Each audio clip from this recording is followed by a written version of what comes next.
From the 22 News Plus studio,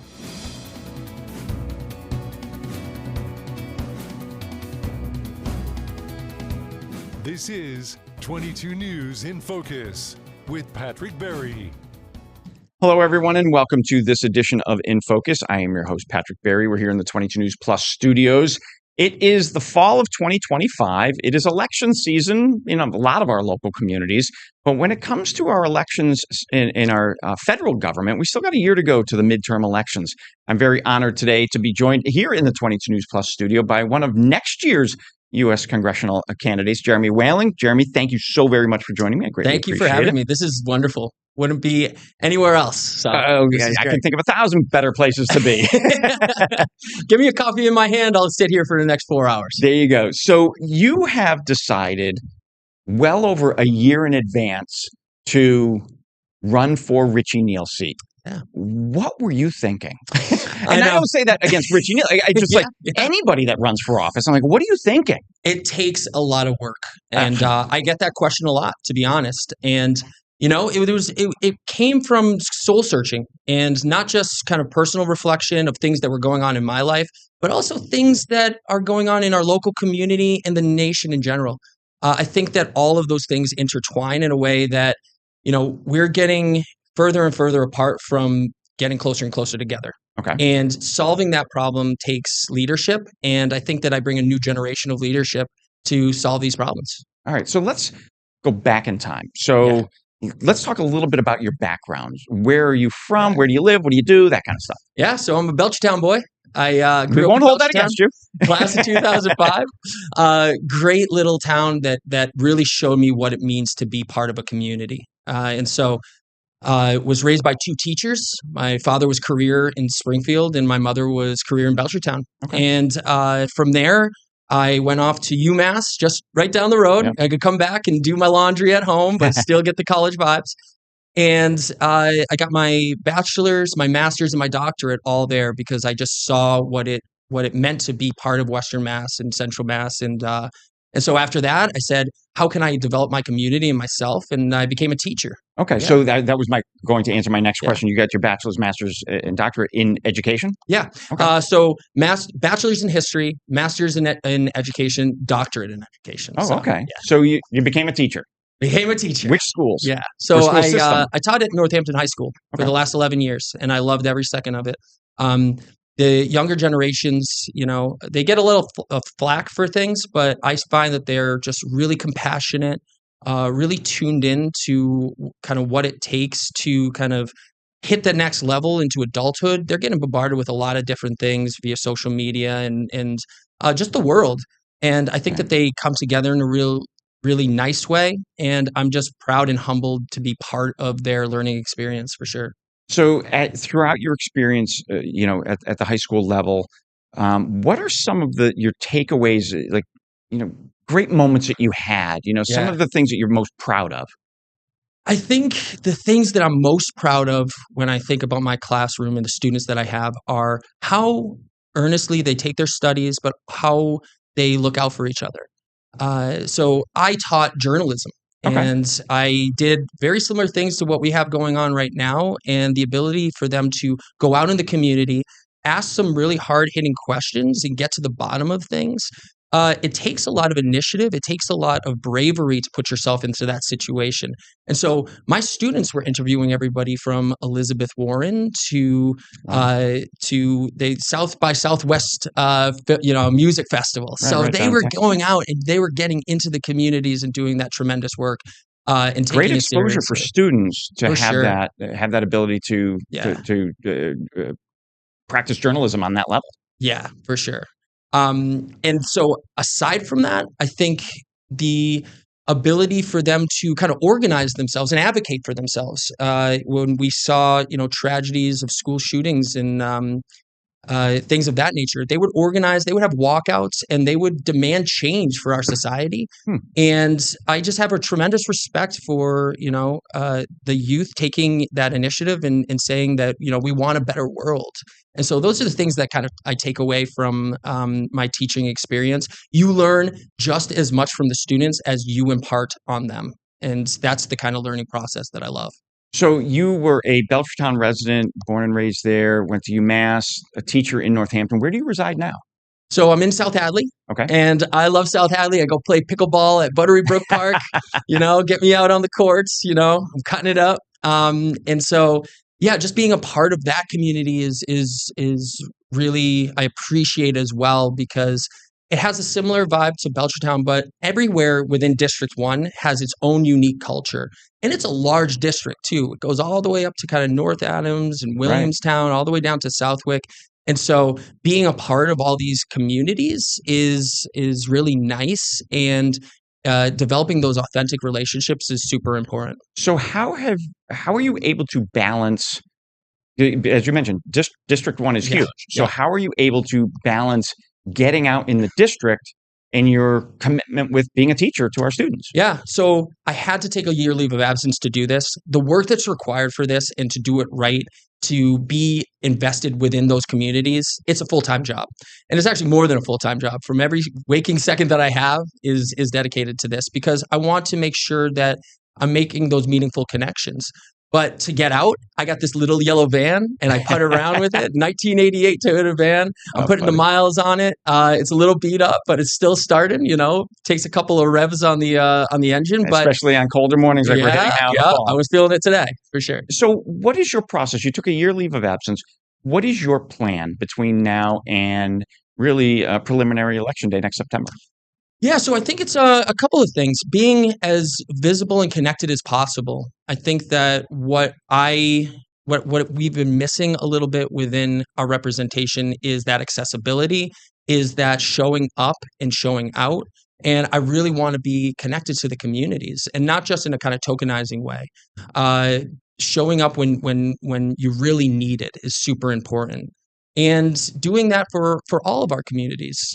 We have, Chicopee over here, Springfield, Westfield, all of these kind of urban centers, but we have a lot of hill towns in the Berkshire area that want and have a voice, and I want to be that advocacy for all of them as well. We are up on our first commercial break. We're here in the 22 News Plus studios with Jeromie Whalen. He is already a candidate for the District 1 of Massachusetts for the U.S. congressional seat a year from now. We'll be right back after this. This is 22 News in Focus with Patrick Berry.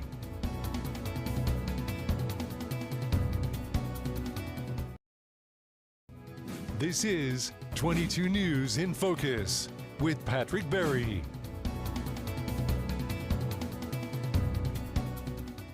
Welcome back to the 22 News Plus studios for today's edition of In Focus. In the hot seat across the desk from me today is Jeromie Whalen. He has already announced his candidacy to run against Richard Neal in the November 2026 federal midterm elections for District 1 Massachusetts congressional seat. Yeah. I started with, what are you nuts? Not because you're running against, sure.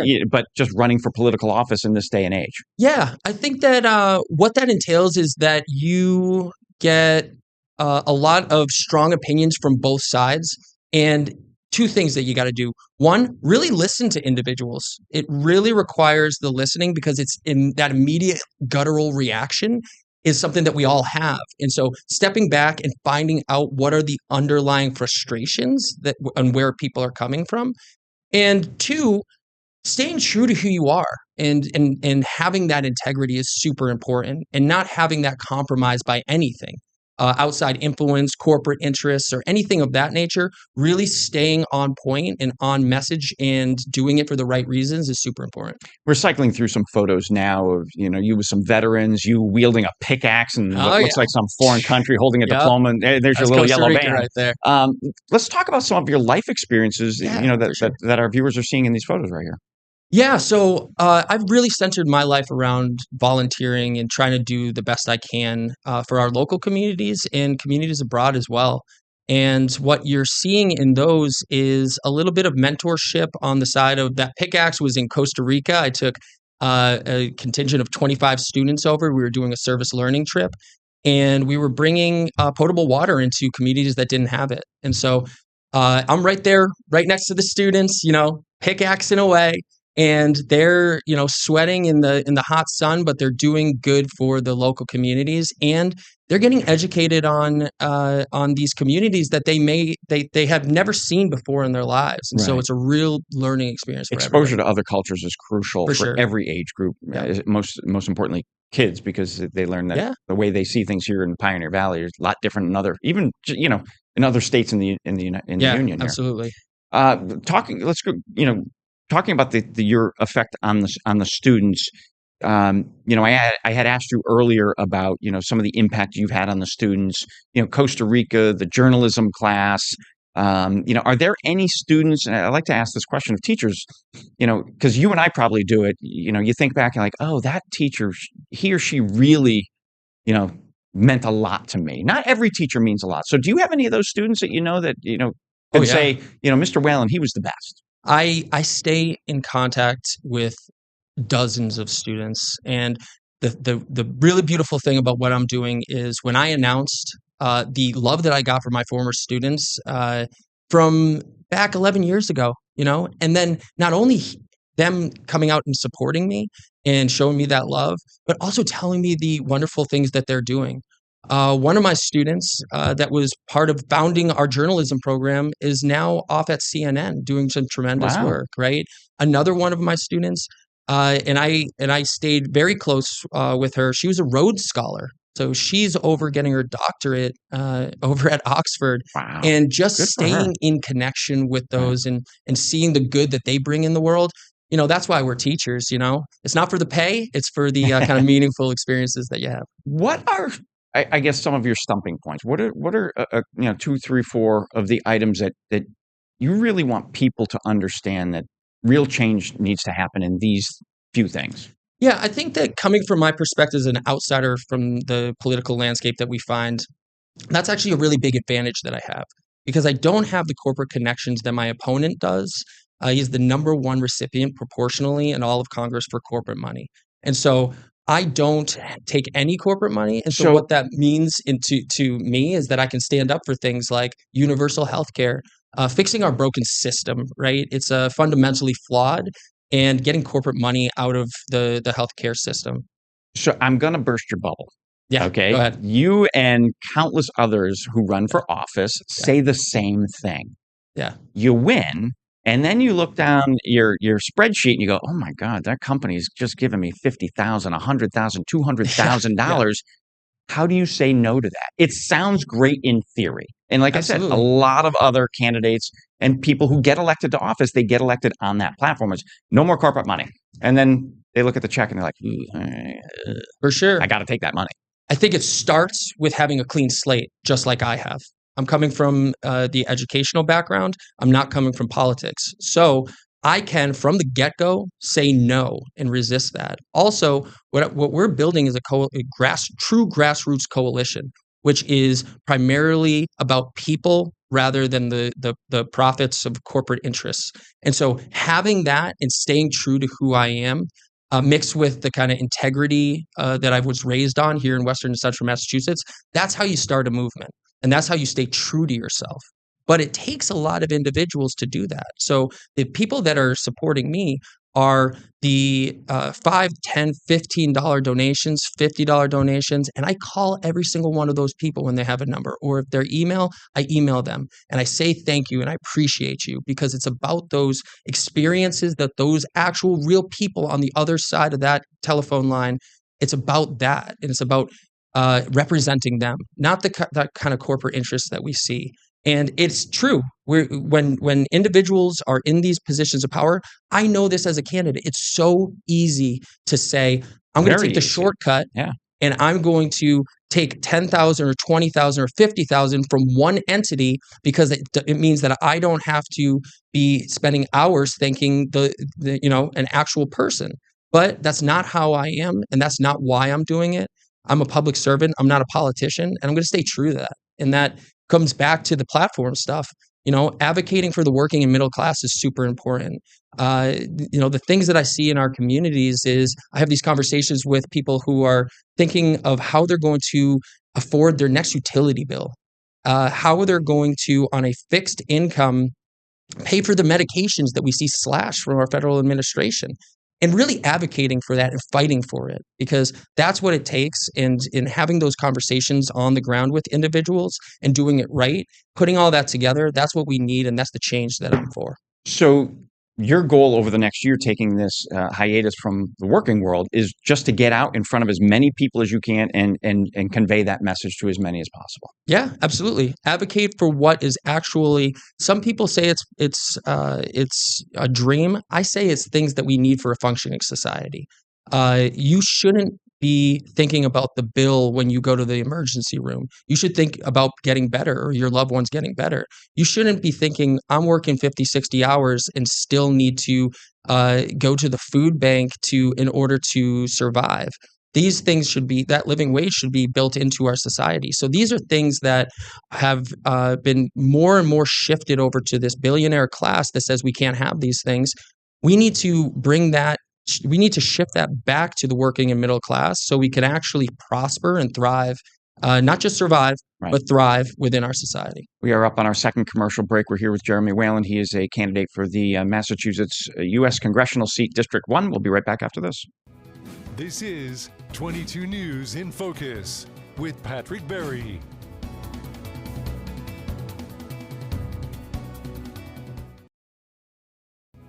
This is 22 News in Focus with Patrick Berry. Welcome back, everyone, to this edition of In Focus. We're here in the 22 News Plus studios. I am your host, Patrick Berry. Across the desk from me is the candidate for the U.S. District 1 congressional seat, which is currently held by Congressman Richard Neal. Jeromie Whalen is across the desk from me. Thank you, Jeromie, for giving me some of your time today. Thanks for having me. This is a blast. You do a great job. Well, thank you very much. You're too kind. You're not getting my vote. No, I'm just kidding. I joke because, how do you get people's votes? Richie Neal has been our representative, for more than three more than 3 decades now. 36 years, and I'm 38 years old. There you go. He's on the Ways and Means Commission, that committee. That carries a lot of weight. So, and we here in Western Mass appreciate that level of seniority in our federal government because we're able to reap the benefits of that. If you replace him, you're bottom of the totem pole. So how can we benefit from you being our representative? Yeah, I think there's a couple of questions in there. The first I want to address is thinking about his tenure as power. And my question is, to whom does he wield that power for? When he is the number one recipient of corporate money in Congress, he's not representing constituents, he's representing corporate interest. So what do we get out of that? We get a failure of leadership, in my opinion. And that manifests in a couple of different ways. One, his visibility in the district. He hasn't had a town hall in the Berkshires, for instance, since 2017. There's a lot that's happened in the country since 2017. And so going back to getting people's votes, it means you have to earn a vote. I don't take anything for granted. So that's why I go to these communities and meet these people, and not just go for one little show and shake a hand. I go and embed myself in these communities, establish those relationships, and make sure that individuals can connect with me afterwards when they need something. And so that's real representation. So what is the feedback? I mean, it's still early in the game, but what is the feedback you're getting that you can help with, or that you see that the current elected officials are not providing to the residents and voters and citizens? Yeah, so first I want to give a shout out to all of our municipal officials and state reps and state senators. They do a terrific job here in Western and Central Massachusetts. And I appreciate the hard work that they put in.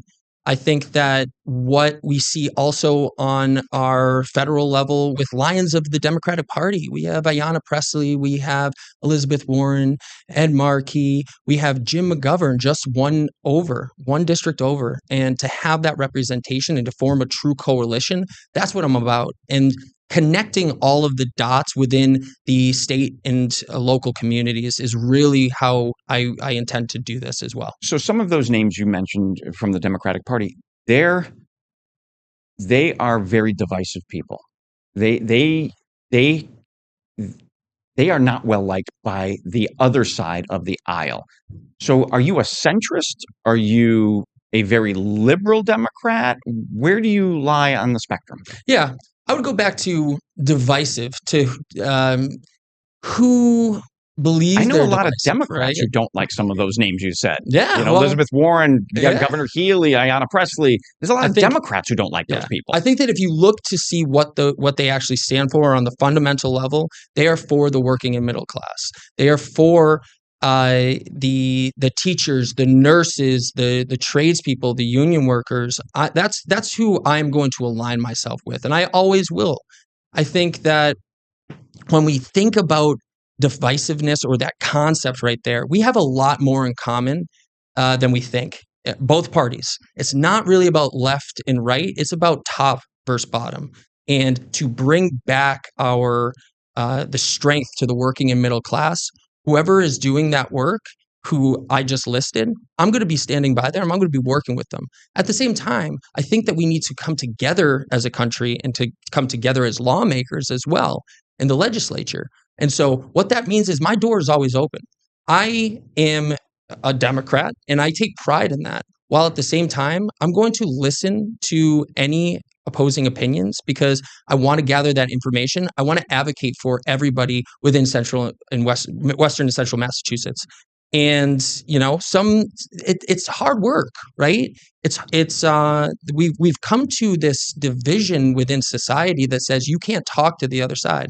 I'm not about that. I grew up in Belchertown. It's pretty purple, and I actually relish the times that I can say, you know what, I disagree with you, but if you have a flat tire on the side of the road, I'm not going to ask if you're a Democrat or Republican. I'm going to go fix that tire for you because I appreciate you as a human being. Well, a lot of that divisiveness comes from the top, to your point. Yeah, it's sure. The long tenured leaders of both political parties tell the underlings, for the less tenured people, don't talk to them. You're in this party, not that party. So how do you cross that divide without jeopardizing your own political future? Yeah, I think that it's listening and coming to finding the commonalities within what the actual problems are. When I think about political parties, I think about we're trying to solve, or we should be trying to solve, the same problems. We're just approaching it from different angles, right? And so what at the end of the day, the individual that says, "Oh, you're a socialist or a communist," or whatever label they want to put on me, I am still advocating on their behalf. I am still looking to shift those economics back to the working and middle class, which, spoiler alert, 99% of us are within that category. 99.9% of us. Yep, exactly. And so finding a way to message that. I think that one of the things that I've been most frustrated with the Democratic Party is a failure to be relatable or authentic and approach a message that really resonates with individuals within our local communities. And that's gotten away from us. I'm trying to bring that back, and I'm trying to say, hey, I'm actually standing up for all the things that you need. So one of the things when you talk to members of the seat, not just necessarily Richie Neal, but McGovern or any of the people at that level, their work, their office is Washington, D.C. That's where the work takes place. Yeah. It's hard to do a lot of constituent work, because of how much has to take place in Washington, D.C. How do you balance that? I think it's hard if you're not prepared to work hard, right? And so, is this where a younger person, more stamina, more energy, has the ability to work harder than, say, somebody like McGovern, Neal, all those? You look at both parties; they're old people. Yeah, I think that when we talk about generational change, we're thinking about exactly that energy and what it really takes to do this right. I wake up at the crack of dawn and I don't go to bed until 1 or 2 in the morning, because that's what it takes in order to truly meet the demand of what's going on and advocate for the things that we need to advocate for. And I think about that, and I think about myself as a 38-year-old, right? And then I think about it as a 76-year-old, and right. The tremendous amount of work that it takes to do this and do it right requires that energy, and that's what I'm bringing here. Fantastic. We have spent a great chunk of time with Jeromie Whalen. He is a candidate for the Massachusetts 1st Congressional District. you'll hopefully see his name on the ballot a year from now. Yeah. Thanks, Patrick. I Mr. Whalen, appreciate thank you very much. Yeah. This is 22 News in Focus with Patrick Berry.